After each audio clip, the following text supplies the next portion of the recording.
Welcome back to the show where we run you through all the Dolphins news you need to know about. After we run through the news you need to know about, we run you through the fan Q&A where we answer Dolphins fans' questions. In terms of the news you need to know about, there's two big, things that we didn't cover last week. Both of these come from Pro Football Rumors. I think we might have covered this last week. Will Fuller was placed on IR because of a broken finger. And obviously Tua Tagovailoa, who reportedly has been chomping at the bit to get back, and is going to be ready to play against the Jacksonville Jaguars, so that's a good thing. And in other news, I guess this is kind of related to the game. Obviously, the Dolphins made the switch with Eichenberg playing left tackle and Austin Jackson playing guard, and then you had Jesse Davis at the right tackle position. So that's pretty much all the news you need to know about. There's really nothing else to talk about that's newsworthy.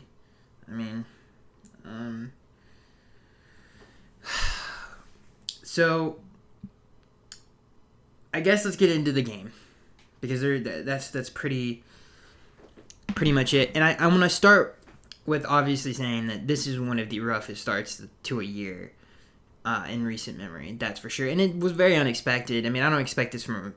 I think we did start 1-3 last year. I don't think it was 1-4. I think we started 1-3 last year, so it was more of a slow start last year. But that was to be kind of expected. Coming off the season that we were coming off of, and then obviously we finished 10-6 this year. The team's way better than it was a year ago. I really do believe that. I think the talent is there. Even the commentators in the game, which I thought was funny, we're like, we thought this offense would be a lot better than it was because of the talent that they added. So not only offensively and defensively, they've added a lot of pieces to both sides of the ball. So we expected this team to be better than they are, and it's the way they're getting beat. And if you remember last year, we had a lot of close games. The Seattle game was very close. Pretty much, it was pretty competitive throughout the game. Some of the Buffalo game, was a little bit competitive. It wasn't overly competitive last year. So it wasn't like we were getting destroyed. We're getting nuked, straight up noggin. If you guys hear me hiccup, I'm sorry. Like last year. So this year definitely has a different feel to it than it was a year ago. Like if you're comparing the 2 years, this team is more talented, and they're just not clicking. And I don't know what it is. Now listen, if we lost to Tampa Bay by 7 or 10, I'm like, all right, they're a good team, one of the best teams, if not the best team in the NFL. They're better than the Buccaneers are way better than they were a year ago. Their front seven is so hard to deal with. Their offense is really hard to deal with. So you'd be like, okay, that was respectable, but to lose 45 to 17. And I know the game was a lot more competitive than the final score. It was a 7-point game late in the game. And we kind of made a run there, coming out of half. We were down 2 possessions. We get a stop, and then we get a score. And then after that, it was just a massacre. It was tough to watch. So my point is it definitely does have it's a different year. It's a different feel. It should not be 1-3. It should be better than that, especially playing an injured Colts team. It's just a terrible start to the season. I don't know what else to say other than it's really, I did not see this coming. And again, comparing this to last year's kind of slow start, they beat teams that they should. They should have beat the Colts. The Raiders game, okay, it was a tough game. If a couple calls go our way, we win. So I'm not going to really say that that's kind of an anomaly game, I would say. They played hard in that game. But the Colts game, they should have won. The Patriots game was a tough win, tough road win. It doesn't feel like the same. It doesn't feel like the same team the last 2 years have felt. Even in losses in those last 2 years, I don't know what it is. Maybe it's because we expect more out of this team. That's probably what it is. But it just doesn't feel like a Brian Flores team so far this year. And I did not expect it. Like I said, and especially from this coaching staff and this organization that they've rebuilt. It's just very odd. And I think you do definitely have to some things in context, like Jacoby is the starter. And I do think we kind of went back to what, and I guess I'll get into that in the game, but I do think watching Jacoby play these last, 4 games, Tua's better and a lot of different, like, he would run this offense a lot more efficiently and consistently than Jacoby would. And, a lot of these, and you might say, well, the offensive line hasn't looked great these last few weeks. A lot of the hits that he takes, he just holds the ball way too long. I mean, even Tony Romo pointed out, he had Matt Collins wide open over the middle. If he just gets rid of it early and on time, that's a pretty big gain. He had a few of those in this game, a few accuracy issues in this game as well. The Preston Williams thing. This is the thing about Jacoby. He'll make a wild play. I thought Tony Romo did a good job of pointing this out. He'll make a couple plays a game where you're like, that's pretty dang amazing. And then he'll just do stuff that's like, what the heck? And he's just not a consistent player. His accuracy is very inconsistent. He doesn't make quick reads. He doesn't fit this offense at all. And I've said this last week, he just doesn't fit it. He can't make, because of his inconsistent accuracy and his, his tendency to hold onto the ball, it just isn't a good fit for what the Dolphins are trying to do from a schematic standpoint. Even though they tried to go in that direction in this game, which I loved the game plan. I thought that's like, oh, finally we're going to what the strengths of the team are. And I thought that was a positive, but that's on the offensive coordinator side. From a quarterback personnel side, the game plan could have been executed better. And I thought, even though Jacoby's numbers were good, he could have he left a lot on the table. I thought, so. I do want to close my opening points in terms of the rough start. I don't know why I went on a quarterback tangent there. I apologize because I want to get into that a little bit more in breaking down the game. But it definitely is a different feel, a different. It's discombobulated. You would think a Brian Flores team would be prepared, if anything, and they would be able to execute what's in front of them. And I really want to get into that right now because some of the things that we saw in this game, I just have not seen from maybe, and the 2019 team was just bad. It's different because this team is talented. They shouldn't be getting beat like this. And there's a lot of mental errors and just poor execution on this defense that is very odd. And I want to get into that right now. So obviously the Buccaneers destroy the Dolphins 45-17, even though it was a closer game for most of the game. But it still, it was a bad day pretty much all around. Offensively, I did like the game plan. So let's start there. I want to start with the positives, and some of these things I think that can not save the Dolphins season. I really do.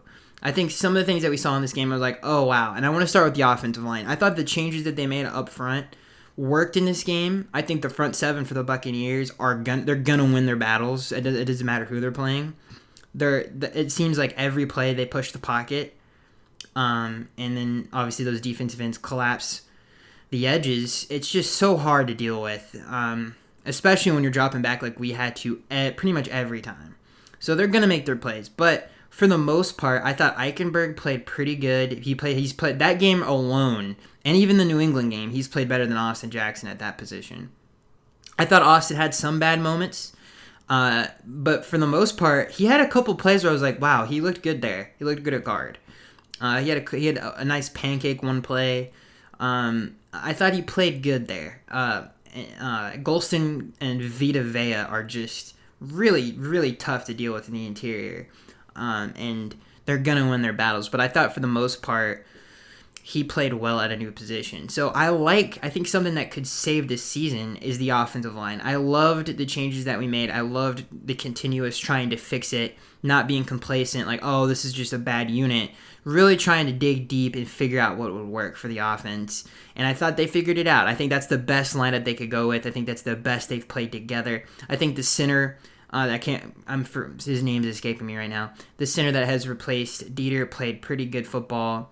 I thought he helped Jacoby out in a lot of the calls, and some of those blitz pickups were way better than they were in weeks past. So all around, the offensive line, I think, is going in the right direction, which is a good thing, especially with Tua coming back. That's a huge dub for us, huge dub. And again, these are the positives that I took away from this game. I think that can really help turn the season around.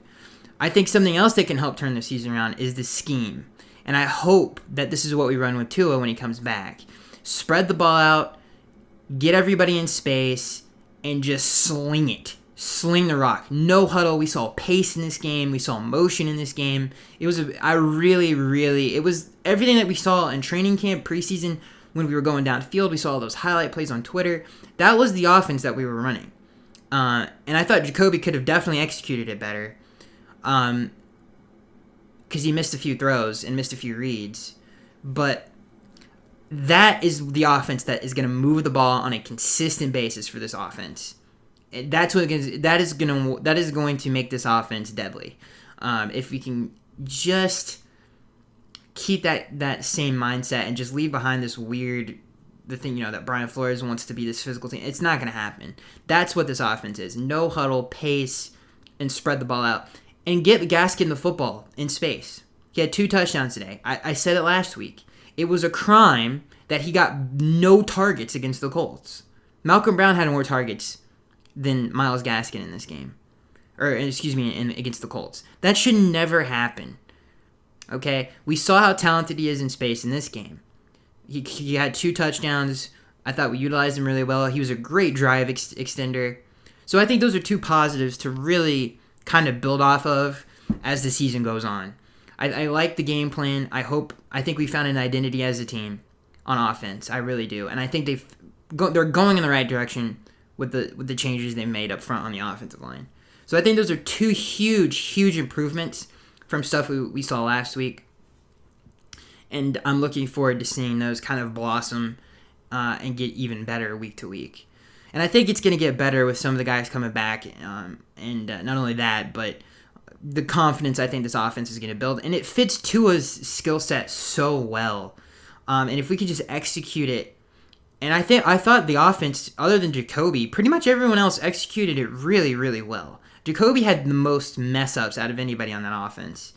I thought the receivers played hard. I thought the pace, everything, I really liked it. Getting everybody in space. Preston Williams looked amazing out there. I'm glad to have. He looks faster. I don't know why, but he looks faster.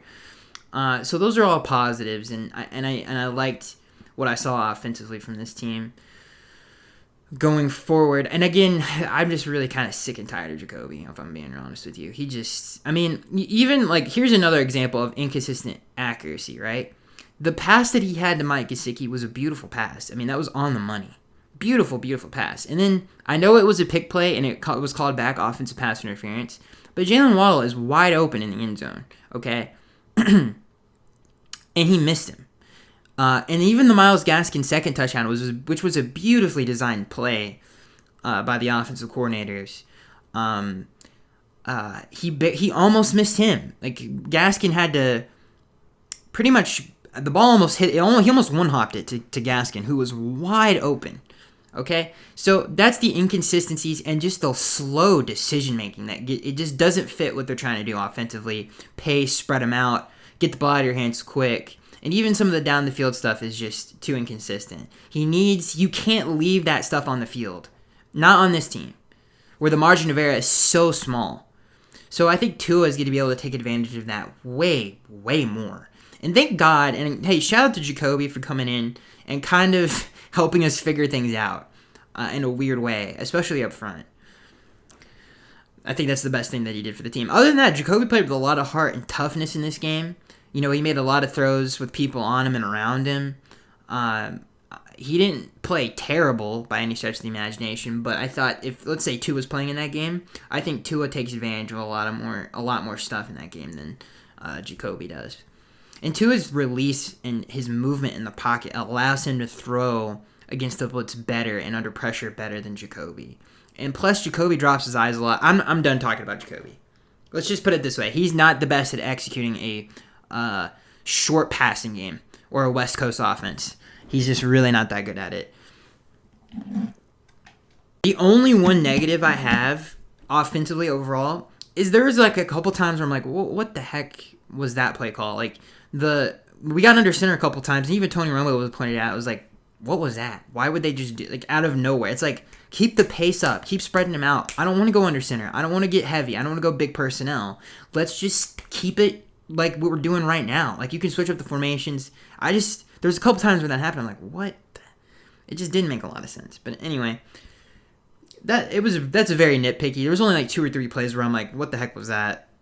But for the most part, I love the game plan. And again, I think they can build off this offensive line, and I think they can build off of the scheme. And I think they found the identity for the offense, which is good. It's good to know that hopefully, we don't go into the next game lost on offense, where we're just running a bunch of different stuff and a bunch of different personnel groupings. I love the idea that, hey, we found what we do well. This is what we're going to do. You guys can't stop us because we have so much speed and so many playmakers in space that it puts so much pressure on defenses, and the pace that we move with, I think, is going to help. So those are 2 positives. Okay, so let's get into the huge negatives, okay? The big negatives, okay? And it's really all on defense, and I want to start here with the Brian Flores quote.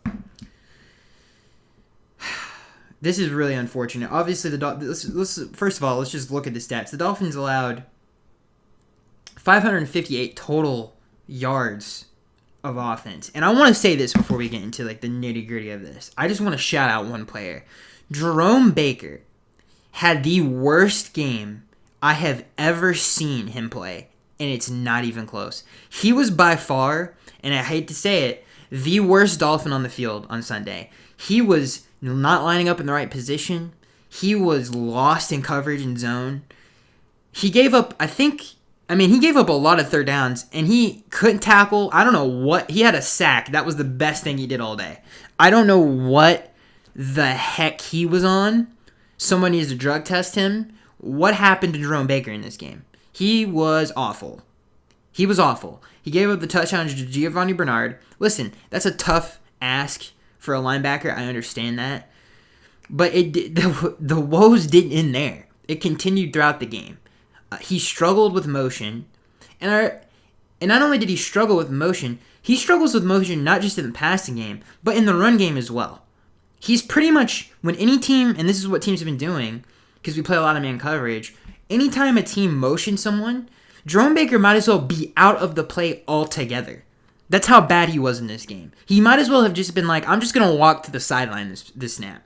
So I just wanted to shout out Jerome Baker, whom I love to death, and I think he's a good player. But good God, did he play terrible in this game. Like, it was really, really bad. So I just wanted to point that out before we move on. So let's get back to this. So this is Brian Flores' quote, which I'm glad that he said something other than we have to execute fundamentals and all this other crap that he keeps saying after the game. But Brian goes, quote, "We're out of sync in a lot of ways." This is Brian after the game. He says, run defense, pass rush. We're just a little bit a step behind. We have to make a lot of corrections. We have things to address. We've addressed some things, but we're not seeing the production on Sundays. Here's the deal, ladies and gentlemen. I don't know what that game plan was. He said they didn't execute the game plan. Yes, they really didn't. Okay, but it seemed like they were ill-prepared. Honestly, I thought the game plan was really bad. I don't know what Brian was trying to do. It really reminded me of the Buffalo road game last year to end the year. Those were Brian Flores' 2 really bad defensive game plan performances. And it's weird because in the Raiders game, that was a beautiful game plan. I mean, that really was. It was a really, really good game plan. We just didn't execute it. This, however, I thought was not a good game plan, and we still didn't execute it. But I just didn't like the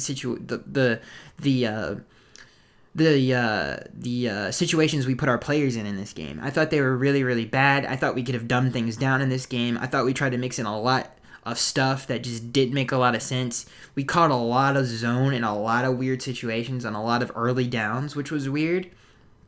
And anytime we call zone, it's bad. And I noticed this in preseason, but every single time we play zone, have so many busted coverages. I don't know if we just don't practice it a lot or what the problem is. And again, this is a reason why we play so much man coverage. Is because these guys are legit incapable of playing zone. I've never seen such bad zone coverage. There's a lot of young players on this team, but I have to think it's because we just don't practice it enough. I really do. I don't know what it is, dude. But they're pretty much incapable of it. And I thought we played too much of it. pretty much every big play that the Bucs got, other than like the drag to AB and then obviously like the go route late, a lot of like the third down conversions and we would get a sack and then he would pick up 10 yards was because of the zone coverage. We just not only could we not tackle in zone, but we couldn't execute zone coverage. So I was just like watching this game, scratching my head, like what is the vision? What is the game plan of this game? Because we just switched it up so much in this game, and it was so choppy, and it didn't really seem like we had. Okay, here's what we're trying to do against the Buccaneers. We were in so much stuff that it was like it just seemed like Brian was looking for anything in this game, and it didn't seem like there was a clear objective and game plan to this game at all. And it reminded me a lot of last year in Buffalo, where it was like it seemed like Brian was like, well, we can't play man coverage, so I'm just gonna try a 1,000 different things that isn't gonna work anyway. You might as well live and die by the sword. Like, I would have rather watched us give up 50,000 yards in man coverage every down than see us bust zone coverage. And when Jalen Phillips got that sack, we run zone coverage the next play. They basically picked up the first down the next play because we can't run zone. So I would have much rather seen that. It just seemed like Brian abandoned what we were trying to do and just tried to find something else. And the adjustments were just not very, very good. Like I said, he should have just been like, all right, let's just fall on our sword. If this is how we lose, this is how we lose. This is what we're best at. We're the best. We're best when we're in man coverage and when we pressure people in man coverage. Which, by the way, after we ran that in the red zone and Jerome Baker gave up the touchdown, we really didn't run it again for the rest of the game. And I really don't understand why we didn't. That's another thing this year that we've seen less and less of, is Brian Flores is really good at blitzing and stunts up front, and we haven't really seen that this year on a consistent enough basis. And in this game, it was pretty much non-existent. It looked like I said, Brian was just flipping through a colors page and just picking a random color every play. Like, he just didn't feel like there was any kind of game plan to this game, in my opinion. I just don't understand what the game plan was. Like, what was it? I just, someone needs to tell me. I mean, even like the matchups that we had with Byron Jones and Xavier Howard switched on an every down basis, which is pretty normal. But again, it's like, even that was like, okay, so is that the game plan? Like, okay, X is on AB on second down. X is on this guy on first down. X is on this other guy. And by the way, talking about Xavier Howard, he is really bad in zone coverage, guys. Like, he really is. Like, him and Byron's better at it, but X is not good at it, like, at all. Like, at all. So, the personnel it's not great when it comes to zone. So, defensively, very disappointing. Probably the second or worst game plan defensively that I've seen from Josh Boyer and Brian Flores. I just thought it was a mess. It didn't, like I said, it just didn't really feel like they were trying. It just felt like they were just trying to find something the entire game, and it felt like they abandoned what they were trying to do way too early. And granted, I'll give them this. It's not like we were stopping anybody anyway, but what we did do, what we tried to adjust to, was just as bad. So, and honestly, in my opinion, worse.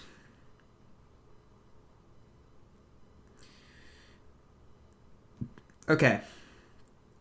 So, I think we pretty much covered it. I mean, I think, the Dolphins get Atlanta and Jacksonville these next 2 weeks. I think if it's really, honestly, do or die these next 2 weeks. These next 2 weeks are literally pretty much sudden death. We're definitely better than both teams, but I thought we were better than the Colts too, and we saw how that ended up. So,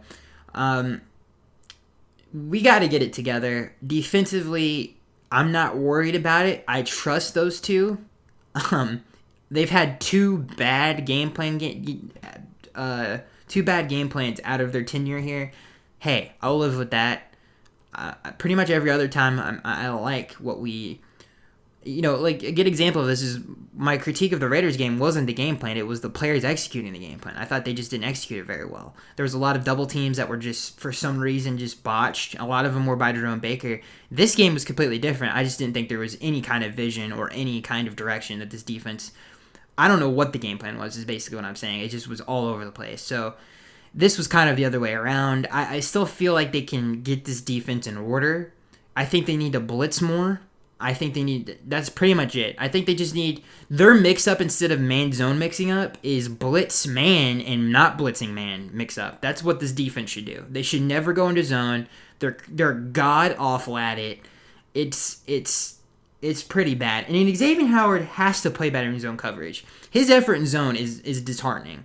So they need to get that together as well. He's getting paid way too much money and cried this offseason way too much to not be able to play a little bit of zone coverage.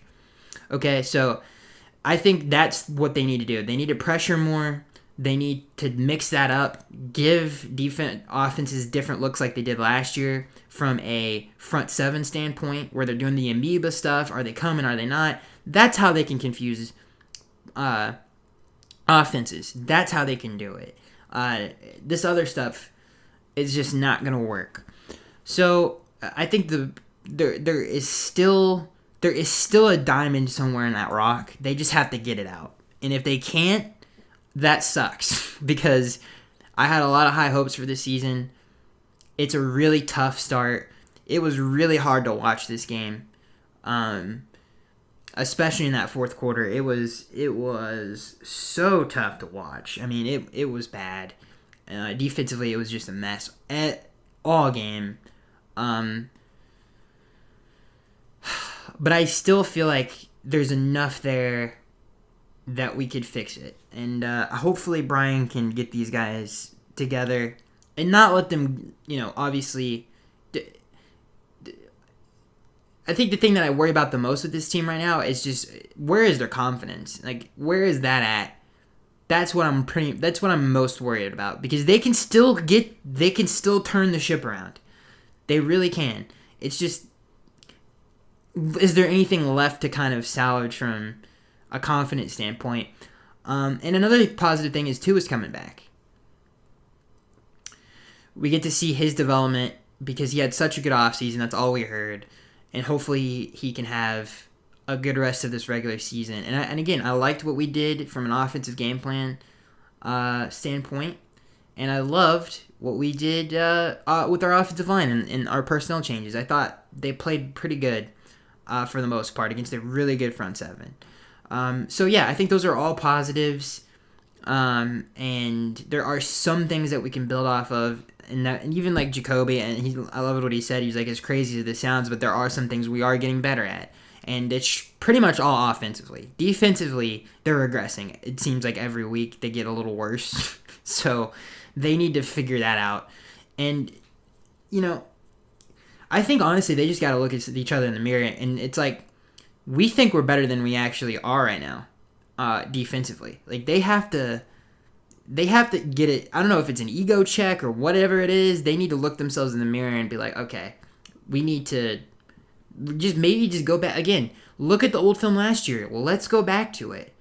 Let's go back to more blitz packages. And I think the reason we haven't seen as much of it is because Brian, I think, thinks we can do a little bit more on the back end because our front seven is better.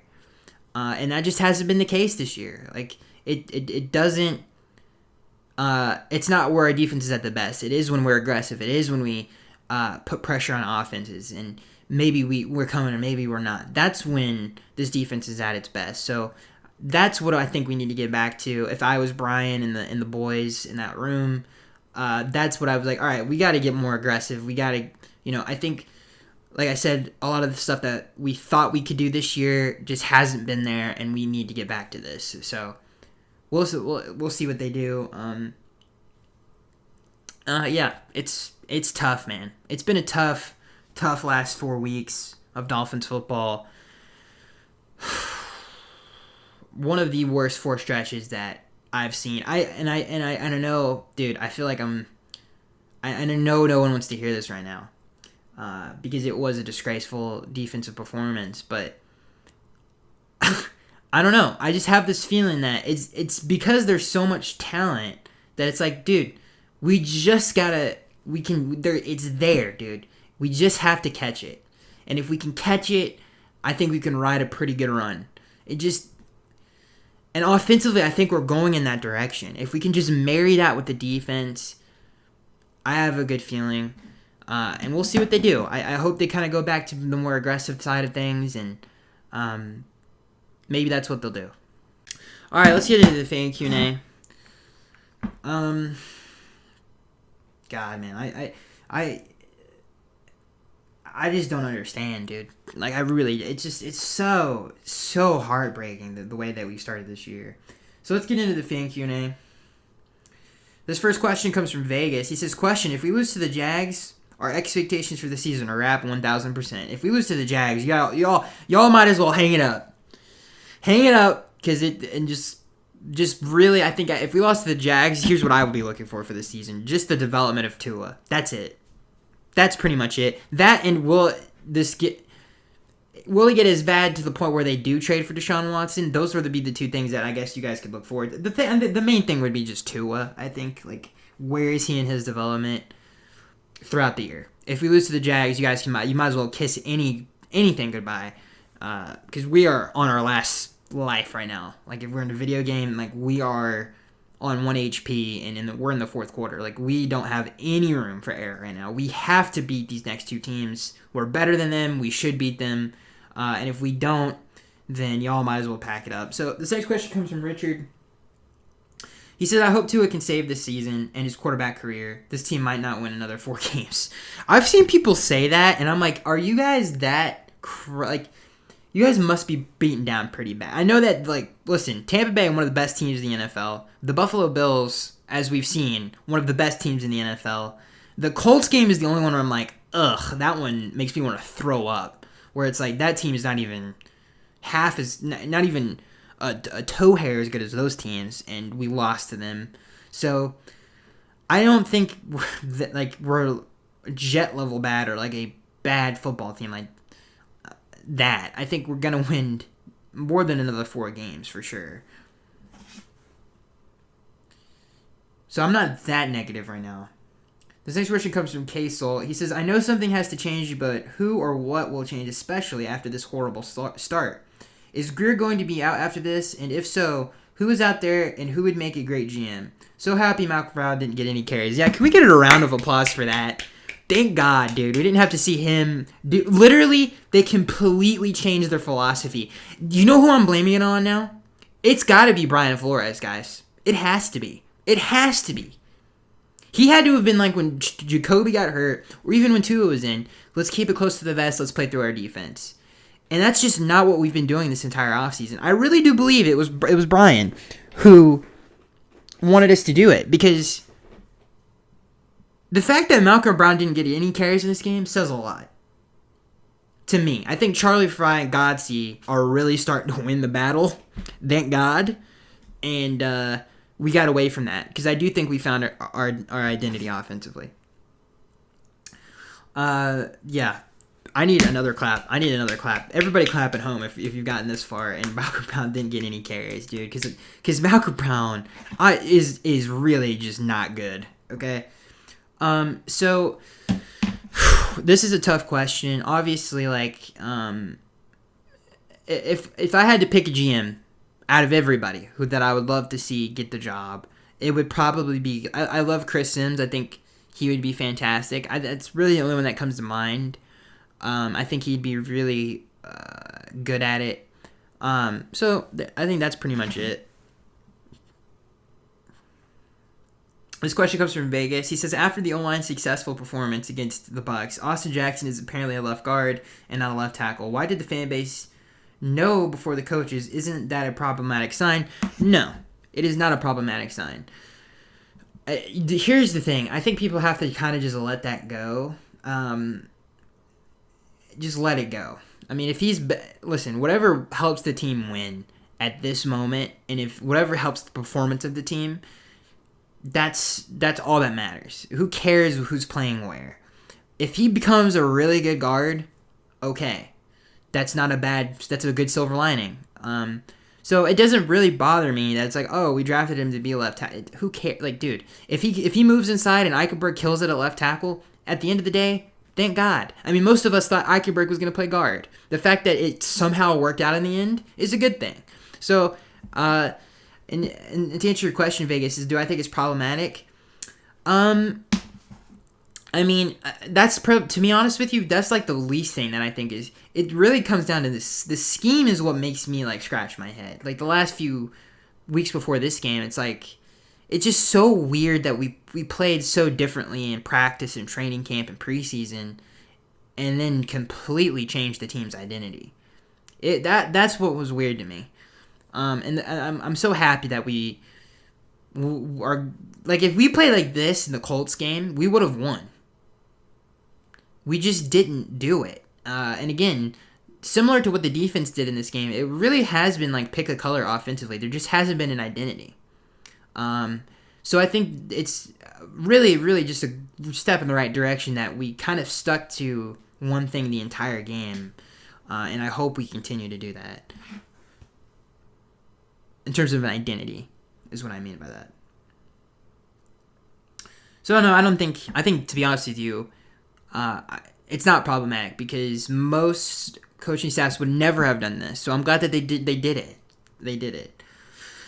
So I think it's a good sign that they actually ended up doing it because most coaching staffs are just like, oh, we're just gonna have to write it. And it's like, no, man, you can at least try to fix it, and they did, and I think they finally found their lineup.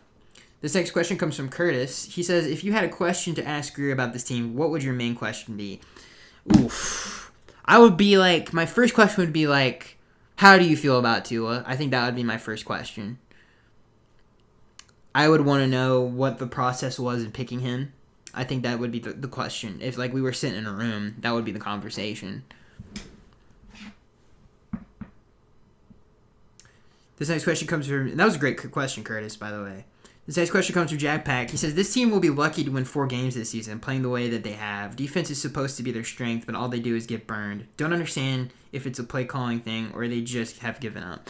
No, it was definitely a play calling thing. I mean, that thing, the defensive play calling was just atrocious. I really did think that. And it's not saying that the players were good at all. Like, a lot of them, like I've pointed out, like Xavier Howard, Jerome Baker, just played pretty bad football this game. And even Javon Holland had his worst game of his career so far. He was just a loss the entire game. And I honestly thought the tackling was the worst I've seen in the Brian Flores era. And obviously the third down defense was just atrocious. And a lot of that had to do with like just trying to find something that works. And it's like, no, man, this is not what this team was built to do. It was not built to do that. It was built to get after. You've built this team to do what you've done the last 2 years. Blitz. And a lot of our blitzes haven't been from that amoeba front, which is weird. A lot of them have been like standard blitzes, like you see around the league. So I just wish we would get more creative in that area, like we used to. This question comes from Vegas.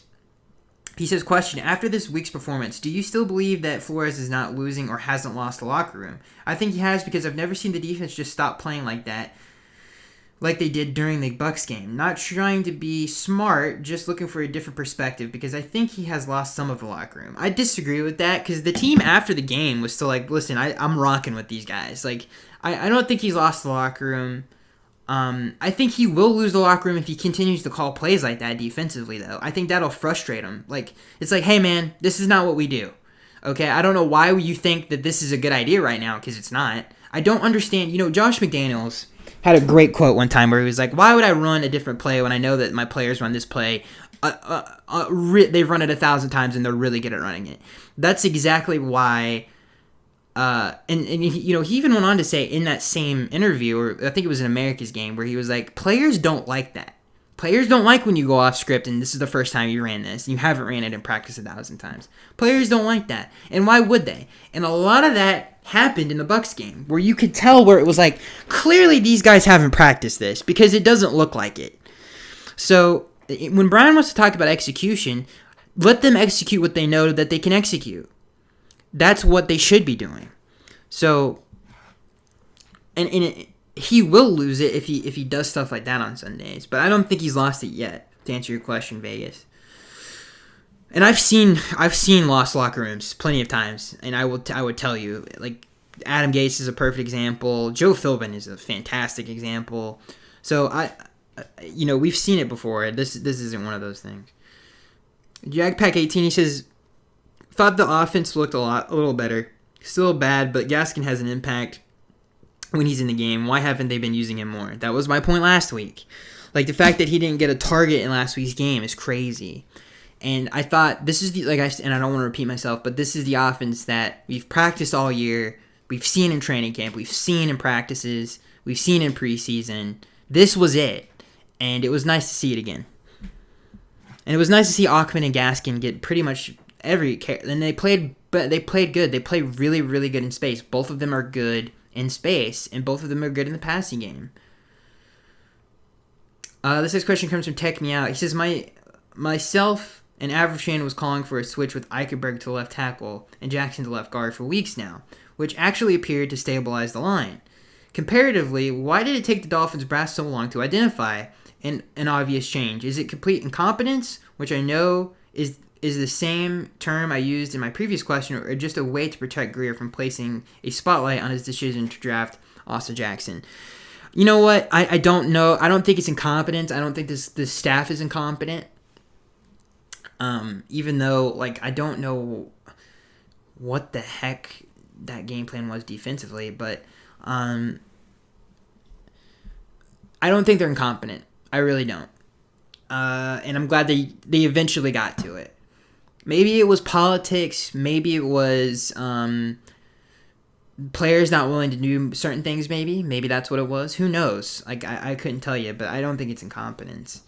This next question comes from Jared. He says, hey, Skag, Stephen Ross fired Adam Gase after 3 seasons. This is Brian Flores' 3rd season as head coach after having a treasure trove of draft picks to go along with all the cap space. Tua or no Tua, this team is a bottom dweller. Stephen Ross wants a winning team. How hot is the seat for Coach Flo?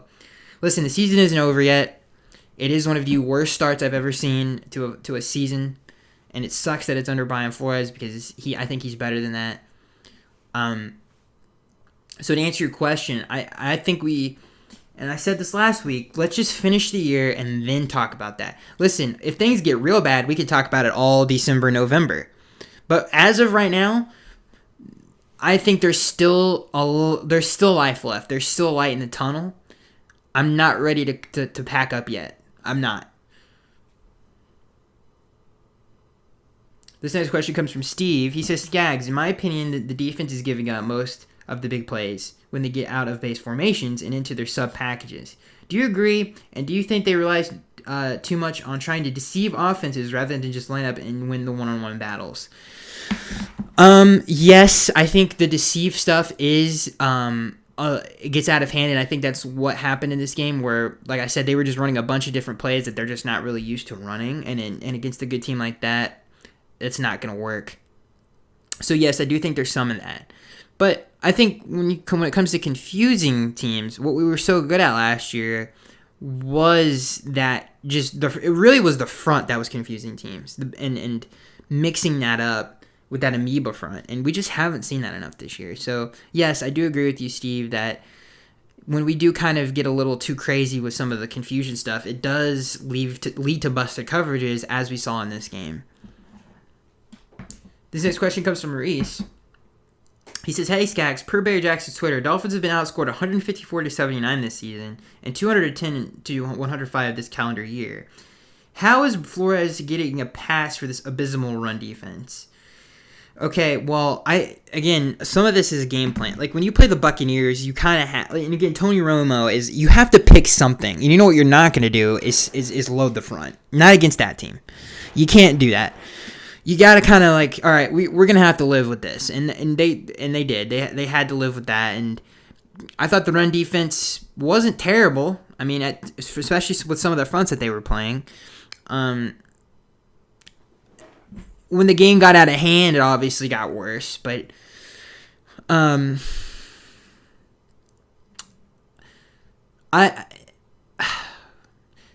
I think like it's everything that we just talked about defensively. It's gotten worse each week, and I think they're panicking a little bit on the defensive side from a coordinator's perspective, where they're like, all right, let's try this, this, and this, and this. It's like, no, stick to your guns, do what this team does well, and if you suck at it, you suck at it. You can't just go out and be like, oh, now we're a cover 3 team on third down when we haven't practiced cover 3. And it shows. Like we're let's play quarters here. Well, okay, but clearly this team can't do that because they just blow every coverage imaginable every time they do. So they just need to kind of stick to their guns and get more aggressive, and I think those things will fix it. But so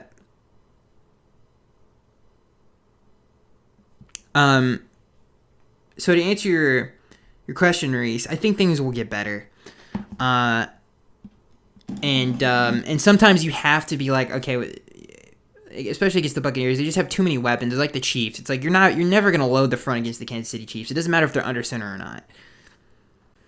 All right, this next question comes from Take Me Out. He says, hi, Skaggs. With Flores showing complete incompetence to develop the offensive side of the ball, 3 coordinators in 3 years, including 2 had a monster this year, and the first of which he coached alongside with for 10 years, which makes it a head scratcher, and now a major regression on the defensive side of the ball. Why aren't people calling this out? What is your assessment of Flores? I'm not going to say that this 5-game stretch is like, oh, this is what Brian Flores is, because that's not true. We know that's not true of Brian Flores. I think he just needs to kind of go back to the basics. And hopefully he does that. Hopefully they figure it like they did offensively this week. It's like, okay, what works for us? What is our identity? What do we do well? Whatever that is what we need. That's the direction we need to go in. And defensively, they're gonna have to do that this week.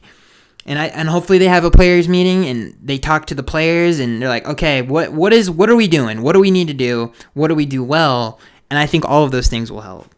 But Brian Flores is still a good coach. He's still a good dude. That Raiders game plan was fantastic. That was like a masterpiece of a game plan.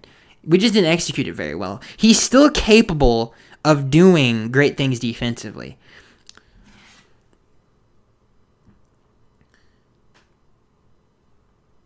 Okay, so let's move on. So my assessment of Flores is he's still a good coach. To answer your question, Take Me Out.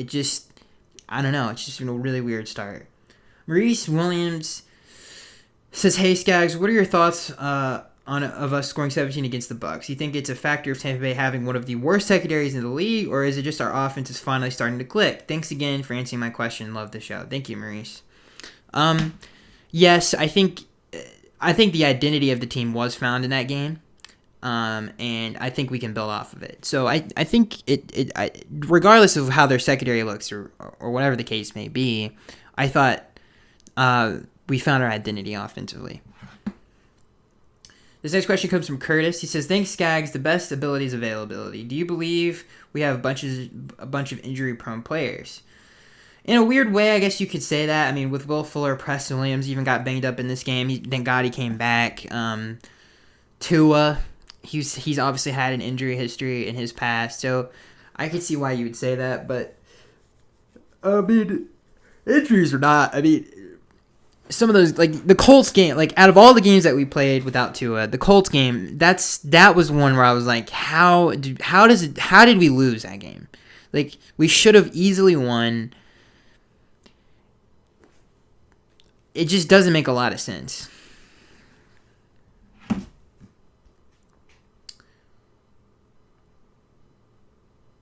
But do I think we have a bunch of injury-prone players? I mean, I forgot about Devontae Parker, too. I mean, I guess you could put it that way, yeah. But even with those guys missing, we still should be able to produce with the guys that we have on the field. This next question comes from Curtis. He says, I believe this team was playing good for Fitzmagic, but Greer and Flo wanted to, Chan Gailey didn't, and this caused a lot of trouble because even the players knew Fitz was better, and they didn't even vote Tua as captain. Do you believe this team believes in Tua, Flores, and Greer? I don't know what the heck the captain stuff had to do with.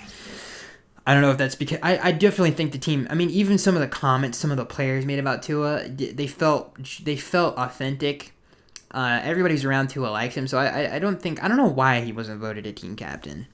You would have to. I don't know, but I don't think it had anything to do with Tua, and I don't think it had anything to do with him. So To answer your question, I don't think there's a divide in the building either between the players over that either. This next question comes from KC Fanatic. He says, I don't think Tampa punted once. Horrible defensive effort. Your thought? They did. They punted one time. It was in halftime. This next question comes from Chris Z. Doesn't matter, dude. Dude, we got shredded. This question comes from Chris Z. He says, Skaggs, point blank, is all hope lost on the season at this point? No, it is not. Not yet, at least. If we lose next week, yeah, you might as well pack up. This next question comes from Curtis. He says, I'm 57 and grew up in Florida. Last time the Fins were champs in Miami is where I learned football. I lived in Sedona now. Okay, I don't see. He says, where do you live and how old are you? Listen, man. What does it really matter? This next question comes from KC Fanatic. He says, how do we fix the Dolphins GM Skaggs? How do we fix them? From a personnel standpoint, what are they missing? Tony said, this team's missing like 2 superstars, is what he said. I don't necessarily think that's true. I think there's a lot of young talent on this team that could become that. Like Waddle could become that. There's a lot of talent on this team. I'm trying to think of what I would. I mean, even the receiver court, like there are weapons on this team, and the way the offensive line played like that, if they can continue to play that way, then the offensive line isn't going to be too much of an issue either. But I think what I would have done in the offseason that they didn't do is I would have added a lot of veterans to the offensive line. I mean, Rodney Hudson was available. Trent Williams was available 2 years ago. I would have made more of a concerted effort to make the offensive line doesn't have to be young. I would have made them older. I don't think, especially with a young quarterback, and especially a center, like a veteran center would have been such a big help to a young quarterback. I think that's what I would have done differently when you look at the rebuild so far. I think I would have added a lot of veteran talent on the offensive line, and I would have overspent for it. I would have went out and got Zeitler and Trent Williams in a trade, and Rodney Hudson and all of those guys in a trade. Like I would have made. Even like David Andrews and Joe Thuney, like I would have made a lot of like those guys that we missed on. I would have, if I had to, I would have overspent. Orlando Brown was on the block at one point. Like I would have.